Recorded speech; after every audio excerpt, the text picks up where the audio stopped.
Assalamualaikum warahmatullahi wabarakatuh. Terima kasih sudah setia dengan video yang ada di channel Kreatif. Sebelumnya jangan lupa subscribe, like, dan komen. Baiklah, pada video kali ini kita akan membahas materi interpretasi citra. Masih lanjutan dari video sebelumnya terkait dengan penginderaan jauh. Jadi interpretasi citra ini merupakan kegiatan menafsir, mengkaji, atau mengidentifikasi dan mengenali objek pada suatu citra. Selanjutnya, menilai arti penting dari objek tersebut.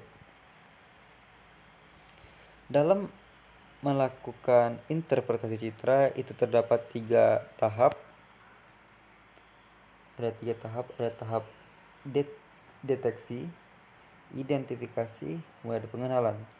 Pada tahap deteksi, tahap ini dilakukan dengan kegiatan mendeteksi atau mencari tahu objek yang terekam pada foto udara maupun foto satelit. Sedangkan identifikasi itu mengidentifikasi objek berdasarkan ciri spektral, spasial, dan temporal. Ini mengidentifikasi dari hasil deteksi atau hasil dari tangkapan foto udara atau foto satelit tadi. Kemudian diidentifikasi, kita lihat ciri-ciri dari yang hasil tangkapan tersebut, spektralkah, spasialkah, atau temporalkah.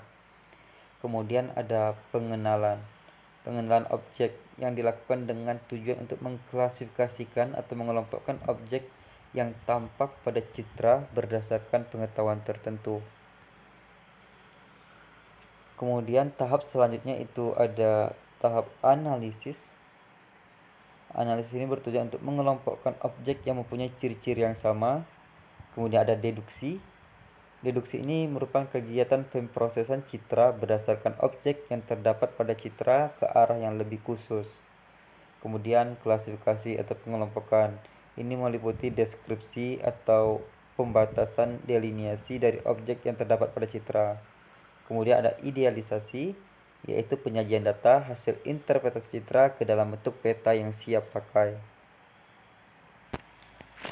Dalam menginterpretasi citra, kita mengenal unsur-unsur interpretasi citra. Unsur-unsurnya ini yaitu ada rona atau warna, ukuran, tekstur, bentuk, pola, tinggi, bayangan, situs, dan asosiasi.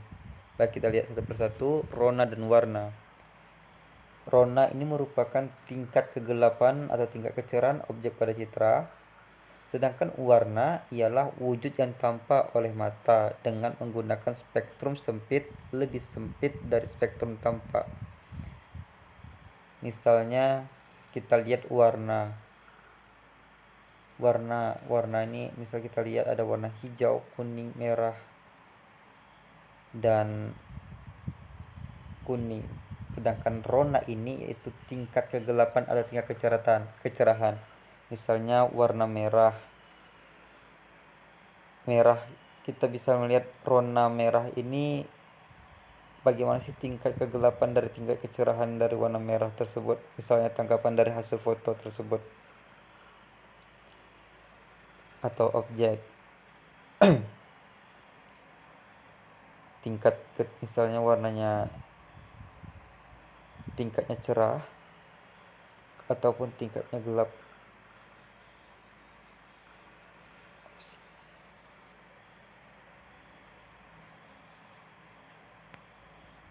Kemudian ada permukaan kasar. Nah, kita bisa lihat di sini contohnya pada rona dan warna.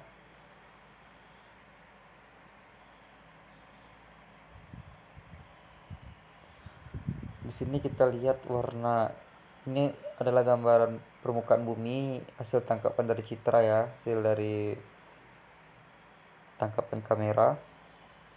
Di sini ronanya berwarna gelap. Tidak ada warna sedikit pun di sini. Ini yang disebut dengan rona. Jika ada warna seperti misalnya sawah warna hijau, kemudian pohon warna hijau tua, Nah, itu disebut dengan rona. Disebut dengan rona dan warna.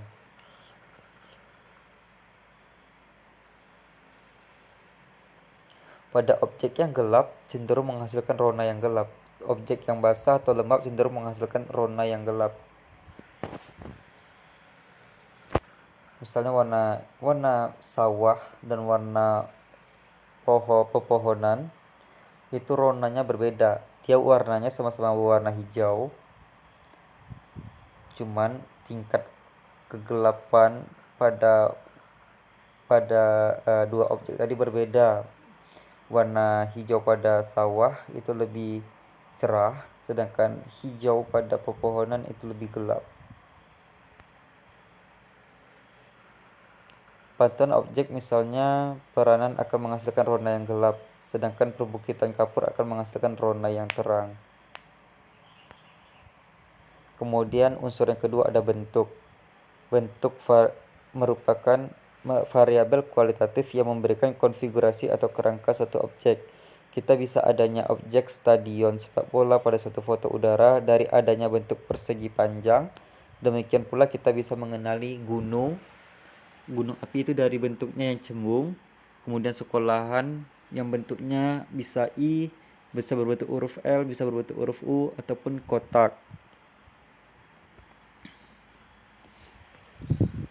Gedung sekolah pada umumnya memiliki bentuk seperti huruf I, L, U, dan persegi panjang atau kotak. Nah, kita bisa lihat gedung sekolah seperti ini.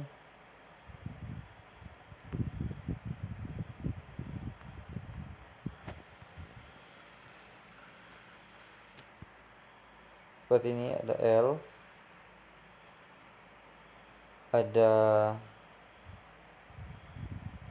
persegi, ada U,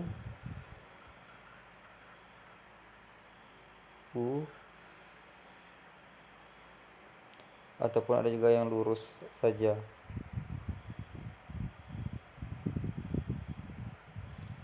Kemudian ini ada lapangan sepak bola, bisa terlihat lapangan sepak bola berbentuk persegi, berbentuk elips persegi panjang ya. Nah, yang kedua itu ada tajuk pohon. Tajuk pohon palma ini dia berbentuk bintang jika dilihat dari atas. Tajuk pohon kerucut berbentuk kerucut pada tajuk pohon bambu seperti bulu-bulu. Tajuk pohon palma ini berbentuk bintang itu seperti misalnya pohon kelapa, pohon sawit, dan yang pohon-pohonan memiliki pelepah itu disebut dengan pohon palma. Jika dilihat dari atas dia akan berbentuk bintang. Kemudian ada bekas meander, sungai yaitu sungai yang terpotong dapat dikenali berbagai dataran rendah yang berbentuk tapal kuda.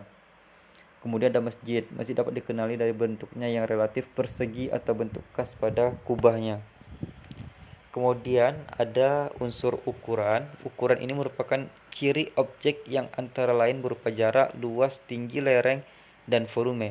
Ukuran objek pada citra berupa skala, karena itu dalam memanfaatkan ukuran sebagai interpretasi citra harus selalu diingat skalanya. Contoh, lapangan olahraga sepak bola dicirikan oleh bentuk segi empat dan ukuran tetap yakni sekitar 80 meter dan 100 meter.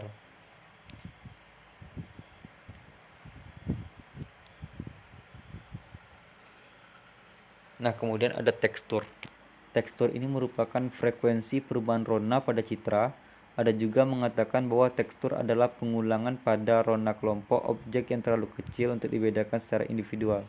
Tekstur ini nyatakan dengan tekstur kasar, halus, dan sedang. Misalnya hutan bertekstur kasar, sedangkan belukar itu bertekstur sedang, sedangkan semak itu bertekstur halus.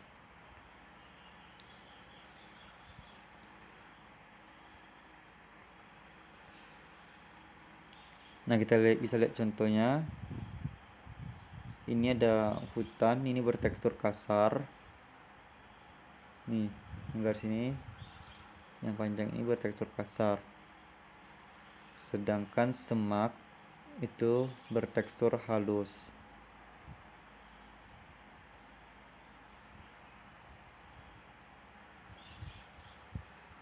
Kemudian ada unsur pola. Pola ini adalah susunan keruangan yang merupakan ciri yang menandai bagi banyak objek bentukan manusia dan bagi beberapa objek alamiah. Contoh dari pola ini adalah pola aliran sungai yang menandai struktur geologis. Pola aliran trelis menandai struktur lipatan. Permukiman transmigrasi dikenal dengan pola yang teratur, yaitu ukuran rumah yang dan jaraknya seragam dan selalu menghadap ke jalan. Kita lanjut. Nah, ini contoh aliran sungai konsekuen, yaitu sungai yang memiliki arah aliran sesuai dengan kemiringan batuan daerah yang dilewati. Kemudian ada aliran sungai sentrifugal, dia menjauh dari pusat.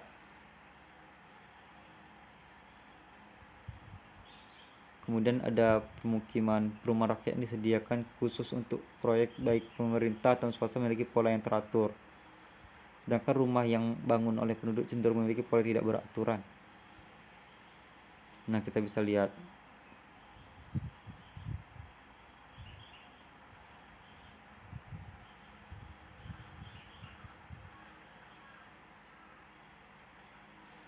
Kemudian ada jalan layang. Jalan layang dapat dikenali dari posisinya yang lebih tinggi dari jalan lain di sekitarnya sehingga pancaran sinar matahari akan menghasilkan bayangan jalan layang tersebut. Nah, ini adalah jalan layang. Ada bayangan di bawahnya. Ini yang disebut dengan bayangan ya. Nah, pada jembatan ini bayangan. Kemudian menara. Menara ini ada bayangan kecil.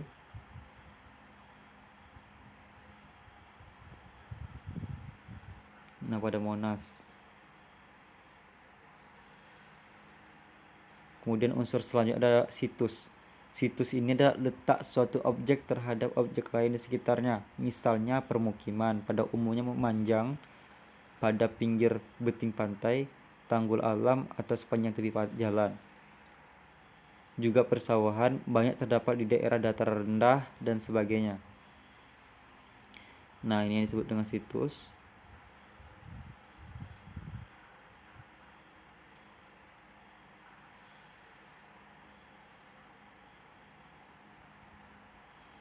Nah, ini yang memanjang dengan garis pantai. Ini disebut dengan situs.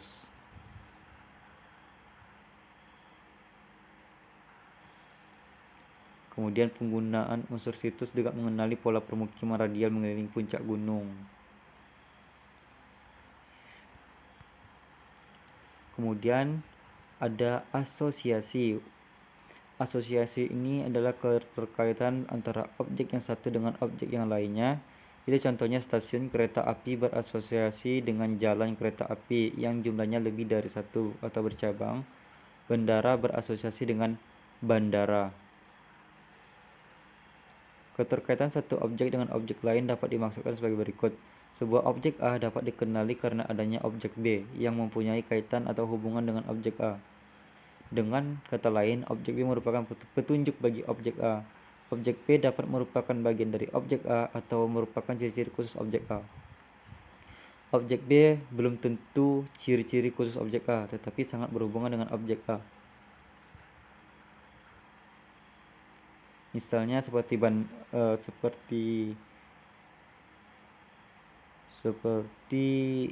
rumah sekolah itu berasosiasi dengan murid. Kemudian ada masjid dan juga ada lapangan sepak bola. Sedangkan di dalam lapangan sepak bola itu asosiasinya adalah pemain, kemudian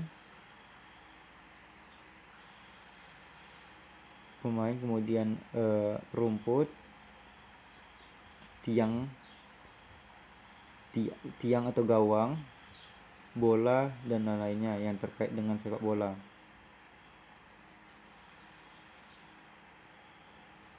Nah, ini merupakan lapangan sepak bola. Ini berasosiasi dengan lapangan sepak bola, berasosiasi dengan gawang.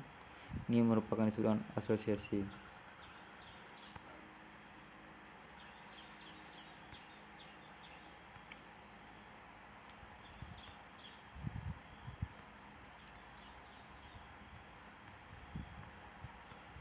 Nah, sekian materi yang bisa disampaikan pada hari ini. Terima kasih sudah simak video ini. Semoga dapat ilmu yang bermanfaat. Wabillahi taufiq wal hidayah. Wassalamualaikum warahmatullahi wabarakatuh.